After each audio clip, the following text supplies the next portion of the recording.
This video is going to be going over exponential growth and decay. Now, yes, you have talked about exponential growth and decay, but today we're more so looking at this from real world situations. So many real world situations where something increases or grows, or decreases / decays rapidly over time can be represented by an exponential function.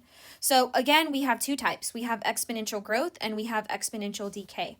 So let's take a look at exponential growth first. So exponential growth. This function can be represented by f of x equals 40 times 1.2 raised to the power of x. So what you should be noticing here on this graph is that as the values of x are increasing, so if I were to choose any point off of the curve, I would notice that f of x also increases.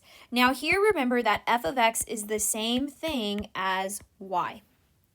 Now, as x decreases, so as I see x going down, I notice that my graph is getting closer and closer to the x-axis, and here it's going to flatline. Here, I'm going to say f of x approaches 0. Again, remember, f of x is just another phrase for y. Now, the next question wants to know, what do you notice about the equation's b value? So what you should notice is that the equation's b value is greater than 1. Okay, let's talk about exponential decay.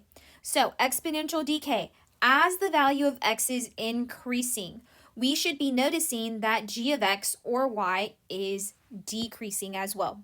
So as x increases, g of x decreases. Now, as x increases, we also notice that our curve begins to approach the x-axis, and here is where it flatlines. This is where g of x approaches 0. Again, guys, remember g of x is just another phrase for y. In this case, or the last bullet point says, what do you notice about the equation's b value? Well, here you should be noticing that the b value is less than 1. Okay, next up, we are going to use the information above to determine whether each function in 1 through 4 represents growth or decay. So let's look at each answer, or each question.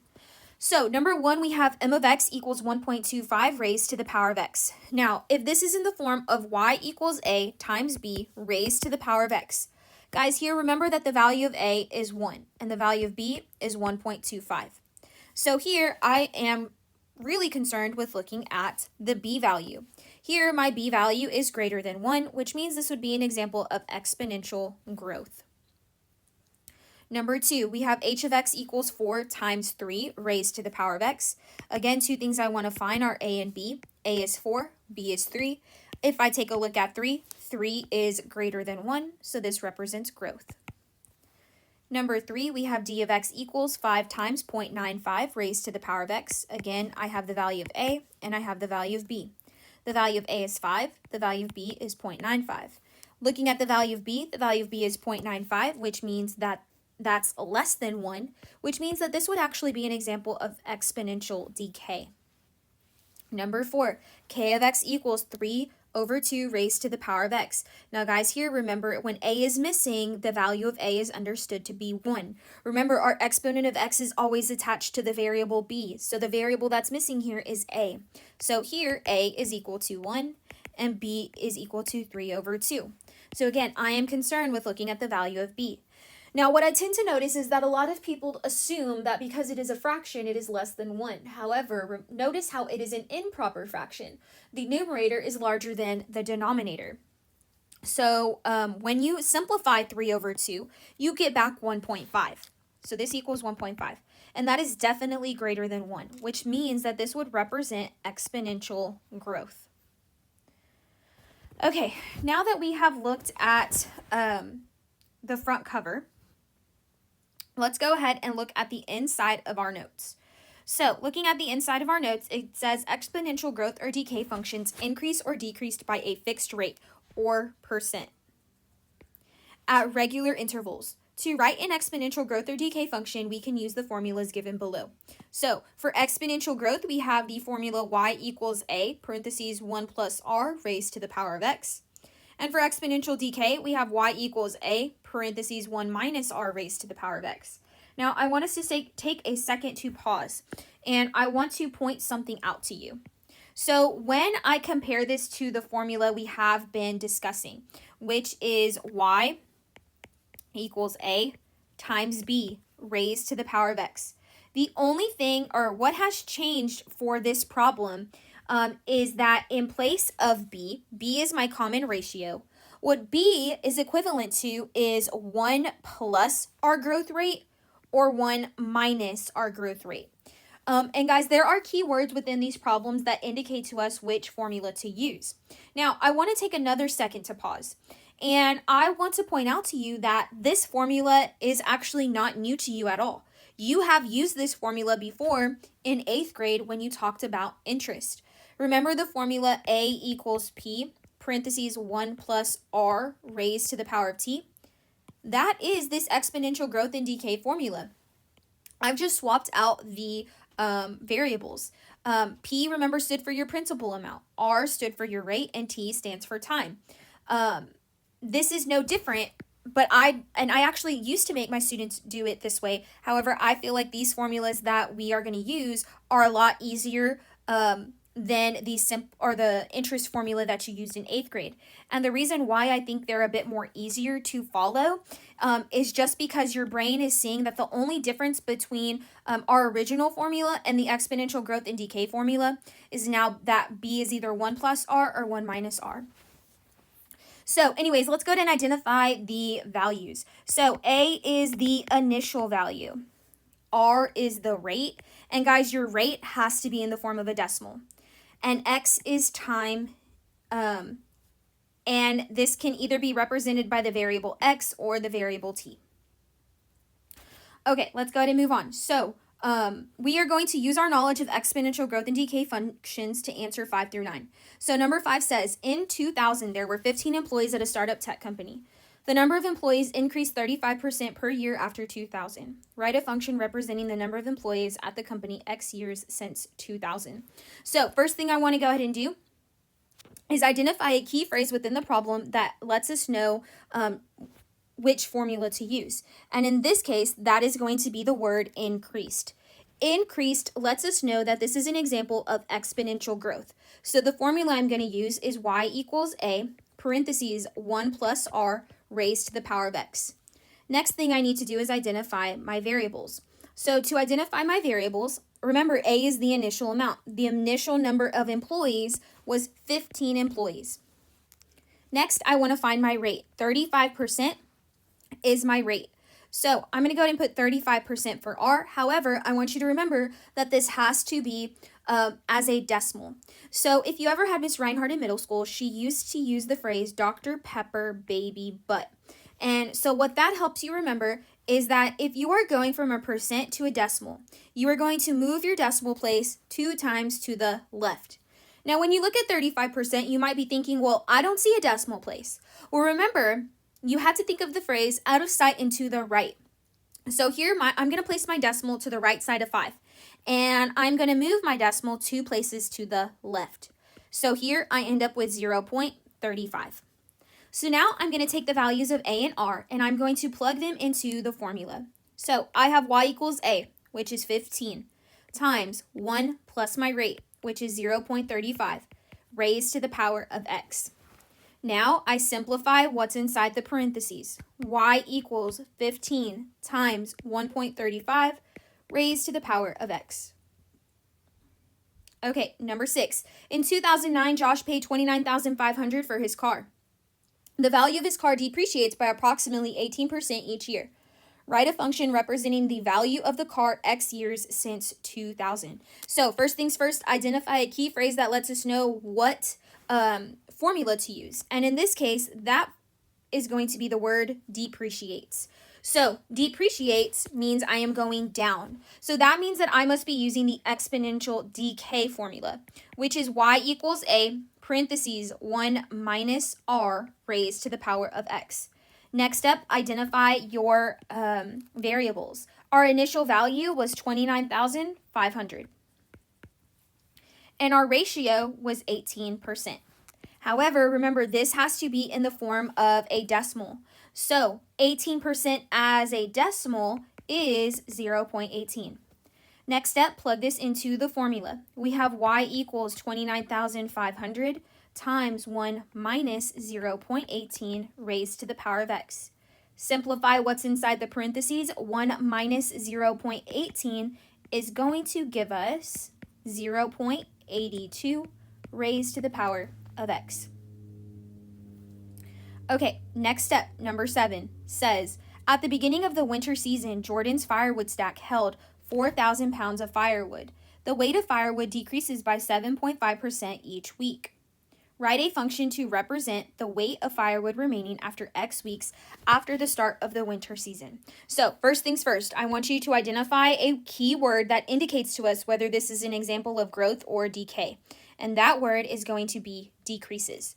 So decreases means I'm going down. That must mean that I must have to use the formula y equals a, parentheses 1 minus r, raised to the power of x. Next step, identify your key phrases. A is my initial value, and that's going to be 4,000. R is my rate, and that is at 7.5%. So remember, I have to convert this into a decimal. So I need to move my decimal place 2 times to the left, and here my decimal is 0.075. Plugging this into the equation, we end up with y equals 4,000 times 1 minus 0.075 raised to the power of x. Simplify what's inside the parentheses. We have y equals 4,000 times 1 minus 0.075, and that is going to give us 0.925 raised to the power of x. Now that I have come up with our function, we want to use this function to predict the remaining pounds of firewood after 8 weeks. So, guys, weeks is a unit of time. This is letting me know that x equals 8. Because it's telling me that I want to predict, I am now going to plug in 8 for x. So here I'm going to get y equals 4,000 times 0.925 raised to the power of x, which is 8. So I'm going to go ahead and open up my calculator. And I'm going to move it over here. And let's go ahead and type in 4,000, parentheses 0.925, close parentheses, raised to the power of 8. Now, what you're going to notice is that my answer is 2,143.85. So 2,143.85 pounds is how much I can expect Jordan to have in his firewood stack after 8 weeks. Okay, number 8. Sunnyvale had a population of 1,800 in 2020 when it was voted the best town to raise a family. Every year since 2020, the population of the town has doubled. Write a function to represent the population of the town X years after 2020. So guys, first I want us to take a moment to pause. And I want you to look at this problem. And I want you to notice what is different about this problem compared to the other problems that we've looked at so far. The answer to that is that I do not have a percent. I do not see a percentage in this problem. Guys, when there is not a percent in a problem, this means you have to use the original formula, which is y equals a times b raised to the power of x. So there are 2 things I need to find. I need to find my initial value, and I need to find my common ratio. Well, my initial value is 1,800. Now, I want you to look through your problem, and I want you to identify a key word that sticks out to you that may indicate your common ratio. And in this case, that is going to be the word doubled. This is the value of b. Guys, doubling something means I'm multiplying by 2. So here my common ratio is 2. Plugging this in, we have y equals a, which is 1,800, times the value of b, which is 2, raised to the power of x. Now we want to use the function to predict the population of Sunnyvale in the year 2024. So here this is going to represent x. But I want you to also think about, we are talking about this population doubling since the year 2020. So if we are now in the year 2024, that means that 4 years have passed. That means that x equals 4. So to find the population of Sunnyvale in the year 2024, I'm going to take 1,800 times 2 raised to the power of 4. So, let's see, 1,800 times 2 raised to the power of 4. Pressing enter, this gives us 28,800. So here, the population in 2024 will be 28,800. Okay, let's look at the last problem. Anna is playing in an upcoming tennis tournament. The tournament has 128 participants, and after each round, half of the players are eliminated. Write a function to represent the number of players after X rounds of the tournament, and then use the function to determine the number of players in the tournament after the 4th round. So again, guys, in this problem, we do not see a percent sign. So that lets us know that we are using the original function, y equals a times b raised to the power of x. So 2 things I need to find are a and b. A, again, is our initial amount. In that case, this is 128. Now, a key word that sticks out to us that indicates what our common ratio is the word half. Half is my common ratio. That is b. Half is 1 over 2. Plugging this into the formula, we have y equals 128 times 1/2 raised to the power of x. Now I want to use this function to determine the number of players in the tournament after the 4th round. So here, guys, x equals 4. So I end up with y equals 128 times 1/2 raised to the power of 4. Plugging this into my calculator, 128 parentheses, controlled divide, 1 on top, 2 on the bottom, step out, caret top 4. Pressing enter, we get back 8. So here in the 4th round, I can expect there to still be 8 players in the game. Okay, so we have 2 sets of notes to go over today. The next one we're going to look at is interpreting exponential functions. We are only going to complete numbers 1 and 2. So, number 1, a group of scientists has studied the exponential decline of the chinchilla population in a region of the Andes Mountains. The table shows the number of chinchillas in the region each year since 2000. Write an exponential function to model the situation. So, first thing I want to identify is the population, is the initial population, which is my A value. Here, that A value is going to be 1500 because remember, that is the value of y when x equals 0. Next, I want to find the value of b. Now, guys, we learned when we were writing exponential functions that to find our common ratio, we take the most current value and divide it by the previous value. But remember, guys, your terms have to be consecutive, so they have to be back to back. If you decided to take 409 and divide it by 566 to get your common ratio in this problem, you would be wrong. And that is because your functions are not your x values are not consecutive. If you notice here, they go by 2s. They do not go by 1s. So 0, 1, 2, 3, 4. So you cannot find your equation by hand. What you're going to have to utilize is the calculator. So let's go ahead and open up the Inspire. And let's go ahead and clear out our calculator. Control W. No, you do not want to save anything. And we are going to open up a list and spreadsheets window. So I'm going to go up to A, type in X, over to B, type in Y, and I am entering in my data.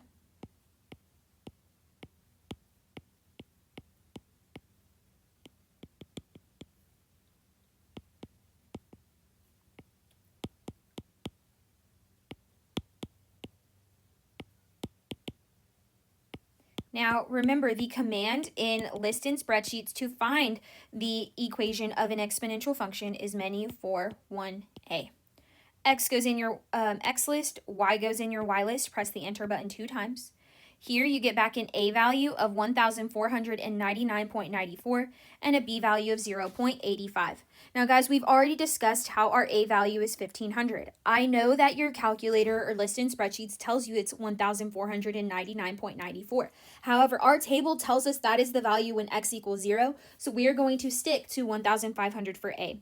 What we are going to pull from list and spreadsheets is the value of B, which is going to be 0.85.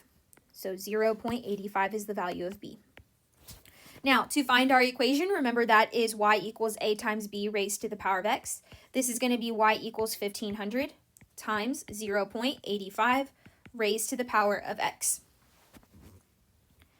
Okay, so guys, now that we have our equation, I want to now interpret the meaning of the equation. So I want to interpret the meaning of the a value in our function. So we're going to say the a value is 1,500. And it represents the initial population of the chinchillas in the year 2000. Now I want to describe the percentage that the chinchilla population decreases each year. Now, when it comes to these types of problems, guys, there's a big misconception that the B value is your percentage. No, that is your common ratio. In order to find my percentage, I have to find my growth rate. So this is what I was talking to you about earlier in the exponential growth and decay foldable. And I told you to remember that B equals 1 plus R or B equals 1 minus R. So here, when I look at this problem, and especially if I look at my B value here, I notice that this is less than 1. So I know that this is an example of exponential decay, which is y equals a, parentheses 1 minus r, raised to the power of x. Now, if I am going to compare this to my function now, which is y equals 1500 times 0.85 raised to the power of x, what I want to focus in on is my B value. And remember, like I mentioned, your B value is just 1 plus R or 1 minus R. In this case, because this is exponential growth, this is an example of decay. So this is an example of exponential decay. So this is 1 minus R. So I'm going to take 0.85 and I am going to set it equal to 1 minus R, because setting it equal to B is going to allow us to find the value of R. So kind of to rework this a little bit, I'm going to go ahead and say my rate is equal to 1 minus 0.85. And that is going to give me back 0.15. Now, to go from a decimal to a percent, again, Dr. Pepper, baby, but to go from a decimal to a percent, I'm moving my decimal 2 to the right. So here, this would be 15%. Next up, use your function to predict the chinchilla population in the year 2012. Well, guys, if we're in the year 2012, that means that 12 years have passed since the year 2000. So that means that x equals 12. So to predict the chinchilla population, I am now going to plug in 12 for x. So this is 1500 times 0.85 raised to the power of 12. So putting this into my calculator, we have 1500 times 0.85 raised to the power of 12. Pressing enter, I get back 213.363. But I want you to pause and I want you to think. Does it make sense for me to chop up a chinchilla and carry around a third of it, only a third of the chinchilla? That would be gross and weird.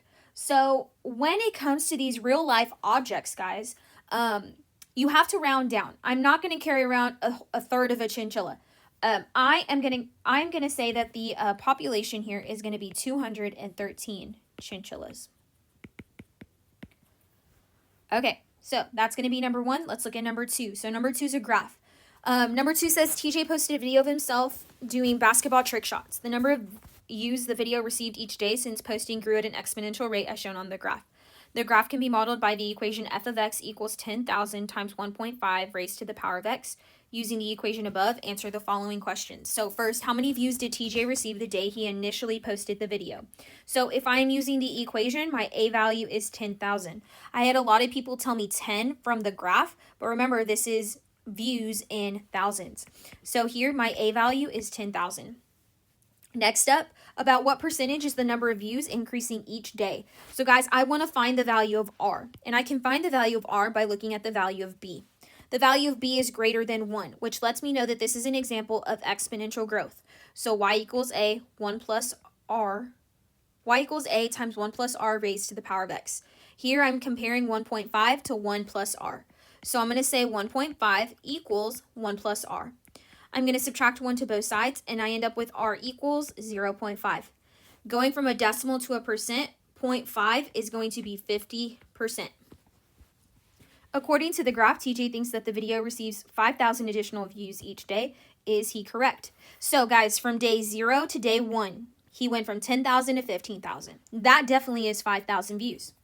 So if I am supposed to be earning 5,000 additional views each day, 15,000 plus 5 is 20,000. 20,000 plus 5 is 25,000. 25,000 plus 5,000 is 30,000. 30,000 plus 5,000 is 35,000. Now, guys, when I have these points, I want you to notice that this forms a linear function. So I am going to say no. He only receives 5,000 views from day 0 to 1. The function he is explaining is linear. Okay, that's going to go ahead and complete your interpreting exponential functions foldables.